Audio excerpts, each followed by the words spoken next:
Hello friends, welcome to my YouTube channel. Tonight, kahin say dingi le Android phone a new update hong na EPP ham chu kahin say iti man da ham chong chu kahin say de na. Ye chun abula kona zone again hin vet pen la. Ka chen la tha ne lung set like share subscribe nin wall pe di na khen tiam we. Okay, ki pam sang kamin chu le bo nga hin ki pan ka video ha abula kona zone again hin vet pe ki pa thu kahin say na. Direct pantun chai kahin pe hin live stream a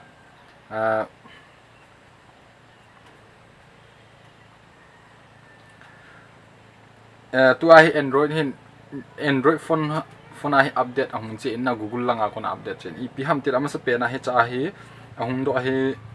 Google TV hi tan na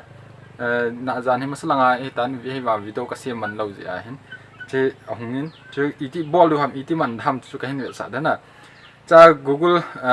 TV an lu le chun ke a he tu a hi ma do se ka mi chai tai na cha he iti lu ham ti ho agree ai lo le confirm ti ho me hin chen mi chai ten cha ip pha am ti le che Google TV hin cha TV na vet the na example la film ahung ho film yong cha na vet the na YouTube le lo wa la ya ko na vet the na tu a cha bang a he cho he film hin ten che suggestion nang dinga hin suggestion hin ta film yong min film a hi mi a le film na dei pen on na vet the na cha na vet the hin ten cha ga langa hi le ip ham tre TV show serial ve nom nu me ho de serial ve nom le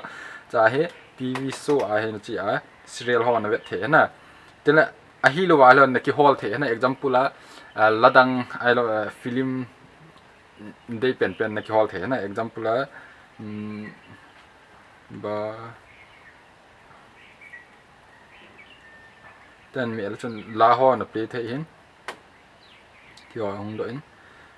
che watch list na ki koi the ten le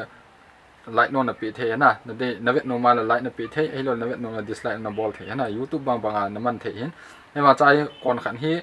cho tho dinga umin premium video ho hi cho tho dinga me na cho na ki cho a hi le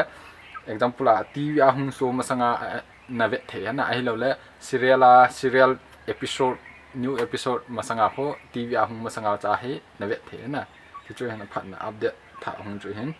adang da min ten adang chu next video tin ka hin sem dai ka ki pa bula kona zone again hin pe ki pa thu kan se ki pa